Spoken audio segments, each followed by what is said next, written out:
Greetings everyone, my name is Greg.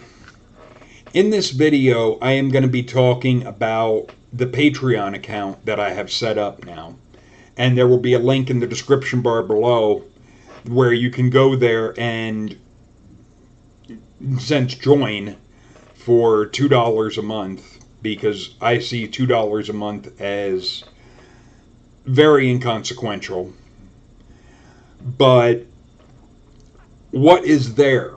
And I had thought about this because I had made the account a little while ago, but I didn't do anything with it because I wasn't sure what I was going to have on there or exactly what I was going to be doing with it that would differ from what I've done and continue to do on YouTube.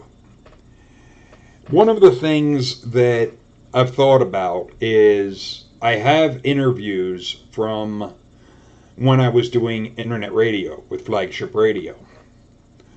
So I uploaded the audio for the interview that I did with Dusty Smith, Call of Dusty. That was the first one that I put up there. The other one is the original interview that I did with Amy Vickers on the subject of the Star Child skull.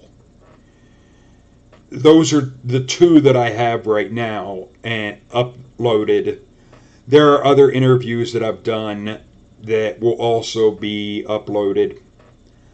I am considering very seriously having a separate Patreon for the Good and Kinky brand. Now, even though this YouTube channel is under the URL of Mr. Good and Kinky, it's not real. I haven't really stuck with that quote-unquote brand and done the adult type of subjects to things that would be more, to use the term, comical or non-religious based. Things that would just be for fun. And I'm considering that. And it's something that I may get into down the line. Initially, the Patreon account will be, and you'll see the URL says Occult Think Tank, because that is going to be for the aspect of the subject of religion and theology and the occult, things of that nature. I'm not sure at this point with videos that I do if I would have things like that up on those videos, because largely it does tend to blur the lines. Now, I recognize the video that I had done that got the most, it went viral and I wasn't expecting it, was back when I still used the term of calling myself Mr. Good and Kinky, and I did the answering 5 questions for atheists. The picture that I put up on the thumbnail, that it wasn't, I didn't intend for that to be the thumbnail. However, it became that as a default from YouTube, and at the time I didn't know how to go in and change that. The thing is, that thumbnail of basically cleavage is what really caused that video to go insanely viral. It was over 500,000 views. And it's something that I'm not opposed to using cleavage or whatnot to, in a sense, to use the term clickbait, or as whatnot, because as you see, I have it up there and I have no qualm with it, because I regard the female body as a work of art. It is beauty. It is not about trying to objectify someone. Because in the same regard, it would be no more trying to objectify a woman as it would be if somebody would have a male in that type of thing would be objectifying a man. No, it's not. It can simply be a way of trying to cater to, in a sense, knowing your audience, knowing what they have responded to, and the calendar aspect that I had up was something that's where it first got started, because it was that was what the type of calendar that my girlfriend had gotten me at the time. And the thing is, on things that would be the occult think tank, that particular brand, I probably would get away from the aspect of the cleavage and the cheap shit, because that does and would distract from the subject at hand. So that aspect would probably shift to being more of a good and kinky type of brand, because it just goes along the name line and what people would think of and what they would expect. So in that regard, and I've also, the interviews that I've done with Mark Powers, there was one point initially, the videos that I had made, I was using some more questionable type of pictures. And he had asked me if I could change that, because since it was basically interviewing him, that he was partially connected to it, so, and I understood where he was coming from, and I agreed. So I did. And the videos that I've done since, I don't have pictures of that nature in there, because it's just a matter of respect for him. And I have no problem with that. The thing is, I've also come to realize that it can distract from the subject. The thing is, on the Patreon account, there will be interviews from, to use the term, the archives, what I've done on internet radio. That'll be there. And I'll have that under the $2 member type of thing. And I'm not totally sure if I have all of the interviews that I've done, or if I only have some, because it's been a number of years. But I'll put up as many as I have. I know I had done one with a guy named Steve Williams, who was a sexist pig. And that would be under the good and kinky aspect. I'm not even sure if I have that interview at the moment. I'll have to look. But that would be one that in my head would be a good and kinky type of program. But I'm also considering, and you guys can leave your comments regarding this as well, I've done various interviews with different bands. That would not, as far as I'm thinking, be occult think tank type material. And I don't really talk about heavy metal music or music in general all that much. So I would be thinking that would be more of a good and kinky type of offshoot. That it would be, yes, it is the aspect of heavy metal and so forth, and I do enjoy heavy metal. And I'll let you guys know, I still get emails from Napalm Records of different new bands that I could do programs and so forth for that Patreon account if I would set one up for Mr. Good and Kinky, and have basically like a type on there of internet radio in the aspect of like an hour program where I'm playing music from artists you may not know of, that you may have never heard of. And that would be something as a way to promote them, as well as to tie in with interviews that I've done with various bands. Like, to use an example, there was one that I had done. I don't know if I have these interviews anymore. It was with the band called Atrocity. But I know the first interview that I did with the lead singer of Tiamat, Johan Edlund. I have that, and I could easily have that uploaded.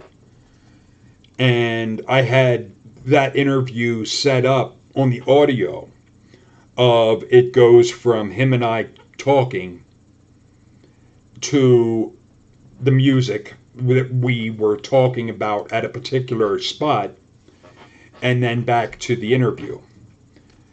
Because that was something I did editing wise when I was, after I had the conversation with him. Because, just to be honest with you guys, we were only supposed to be talking for a half hour. That was all that, in a sense, that he was told, type of thing. But the way it ended up happening, he enjoyed the conversation, and so did I. We ended up talking for about an hour. And it got to where, with the music and so forth, it's damn near a 2-hour program. Hour and a half or so. The thing is, it was something that I found I enjoyed a great deal. There was another interview that I did with a guy that had worked for ABC News at one point. His name is like Bill Dean or something. Dean is in there, but it was on the subject of a person that was called Smooth Criminal. And it was a subject that I thought was very interesting. But that interview was one where, when I was talking to him before doing the interview, he had sent me a list of questions, and it was the closest I ever got initially to doing the scripted and set up questions that pretty much, like I think the way mainstream media does almost all of their interviews, the aspect of they're handed a list of this is what you're supposed to ask. And where the difference is, they don't deviate from that. I looked at it, I only asked about one or two before I got the sense. It was just a feeling that I had of, the hell good am I? What? I'm just reading questions that he already knows I'm going to ask? It basically, to me, it felt fake.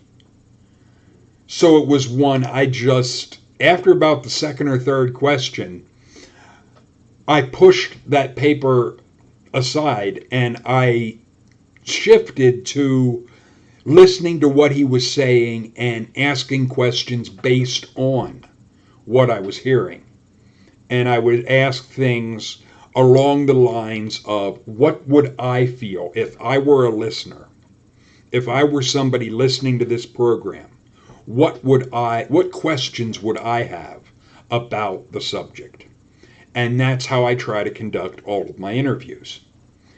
Is I try to take and detach myself from the process and look at it and ask things along the lines of, what would somebody listening to this think? Now, there are interviews that I've done, like with the internet evangelists that are on this YouTube channel. Things like that, if I would put that up on the Patreon account, I would put it up as public. Because it's public on YouTube, so in a sense, why not have it the same?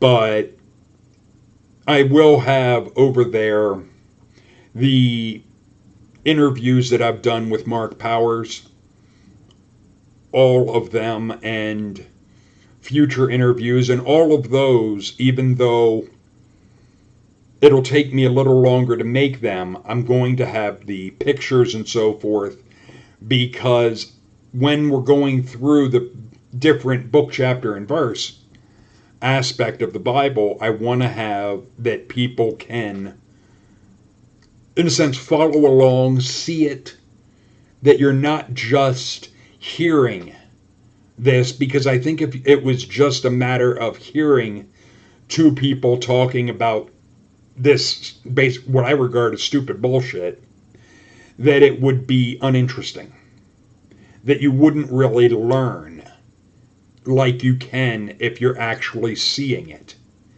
and being able to see, okay, this leads to this doesn't fit with this, and all of that. But this is what I have as far as on the Patreon page that you'll see the link for. And just so in case you're curious, this was a picture that I had put together years ago, and a friend of mine on Facebook had brought this to my attention and said to me about using it in a video, and I had said I would do that. Well, not only am I using it in a video, it is the thumbnail for the Patreon, becoming a patron, because it is something that I feel is very fitting of Christianity. It is something that, yes, I recognize there will be some that would have a bit of an issue. Christians, especially, would probably get offended or whatnot at something like that. The thing is, there will be other material, other content that I put on there. But this is just a video of me talking about that aspect, and my girlfriend is skeptical. I'm shooting straight with you guys. My girlfriend had asked me, do you think people will really pay to listen to you? And I was kind of thinking, in a sense, in that regard, I can see because she has the attitude of basically she can hear me anytime. And I had pointed out, for the aspect of my knowledge regarding different subjects and the interviews that I've done and will do more of, yeah, it's one I do feel the content that I will have on the Patreon account will definitely be worth at least $2 a month, because to me, $2 a month, to be totally honest with you, I don't do scratch off tickets all that much, but I'll blow a couple bucks here and there just because. So in that regard, I look at it as, in a sense, inconsequential. Because I wouldn't want anybody to go crazy with the aspect of donating to me. I mean, it's one, I would appreciate it, but what I would be looking at is in the aspect of, in a sense, broader scale. Not just having 50 or 500, but I would be looking at it as, if I could get it up to where I have like 5,000 to 10,000 patrons a month, I would definitely, at that point, not only do this full time, but I would end up getting a studio where I would have professional mics and lighting, so that pretty much then my YouTube channel and the videos and everything that I do would have a lot more professional look to it. But that's way far down the line. But what I'm looking at right now is the patron aspect would be the archives interviews that I've done from when I was with Flagship Radio, as well as other content as things come forward. And it's something, well, like on YouTube, I won't do videos without my teeth in. Over there, on that, I would be more inclined to go with a this is who I am. Because, frankly, I don't see the trolls actually paying to view videos at that point. And if somebody would, at that point, I would look at it as, okay, I would be more apt to, in a sense, let them be. Let them, I would ignore them for the most part. Because unlike on YouTube, where, in a sense, I'm getting nothing, they're giving me nothing and they're worth nothing to me, I have no problem saying, all right, I'm just going to block the trolls and get rid of them. But if they're going to be paying me to put up with their ass, all right, I would at that point say pretty much just ignore them. Because as long as they're paying to be there, okay, if they want to pay to be somewhere and try to be a nuisance or an irritant, as long as it doesn't get out of hand, I'm cool with it. But feel free to leave your thoughts on that regard down below as well, because I would be curious to know what, and in that I would take a lot more diplomatic and overall approach to be, what would, in a sense, the community, what would you guys, what's your conclusion, what's your say regarding if somebody is acting like a troll, even though they're a paying member, because $2 a month, I would look at it as, if they're being more of a nuisance than anything, I'll give up $2 a month, just not have a pest. Yeah. So I'm a bit uncertain at this point, but it's also one of, love to hear what your thoughts are. And by all means, check out the Patreon page that I will have linked in the description bar below. And I will have other content over there that is public as well, because I want to find out if I have more freedom over there than I do with YouTube. And if I do, that'll definitely appeal to me. But I'm also looking at potentially getting back into internet radio, because that is something that I would really like to do. I kind of miss it. But if I would do that, I would do it more without a business partner. It would be, in a sense, all on my own as far as the running of it. And with that, at that point, it would be a matter of, I would definitely want to have it that I'm not, by any stretch, the only one doing programs, if at all, for me. If I would, it would be basically one program a day, would be my thought. And in a 24-hour cycle, it would mean I'd have to have a lot more content than just me.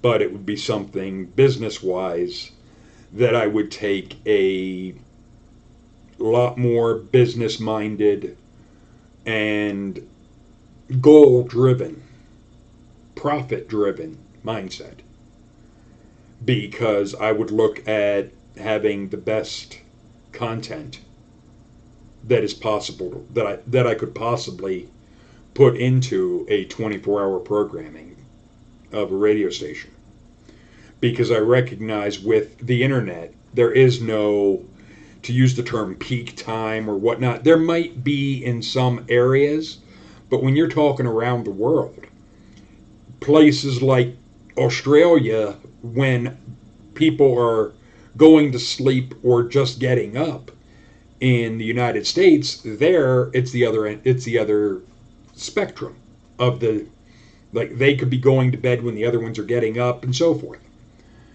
So it's one, you would have the potential of people listening all the time. And that's just something that I'd like to get back into. But feel free to leave your thoughts and comments in the comment section. And I'll be doing other videos probably tomorrow or so to give you an idea of the next video that I'm considering. I am considering something on the subject of MK Ultra, but I'm hesitant because there's a great deal of information regarding MK Ultra that you can see all kinds of videos, and it is quite extensive. So in that regard, I'm not sure if I'm going to actually go that route or if I'm just going to shift off to another direction, like the subject that has, what's come to my mind is the aspect of what is termed prophecy, fate, and the free will idea. Because one of the things you hear a lot in the religious is the aspect of prophecy. And as you would no doubt note from the banner that I have on this YouTube channel, prophecy's taking a steaming dump on free will. I may do a video on that just because it is something that I don't think people are really thinking through. But feel free to leave your thoughts and comments in the comment section. And if you have any ideas as to, in a sense, what I could put on the Patreon page that you would like to see, by all means, include that in the comment section. I will definitely consider it. But talk to you later.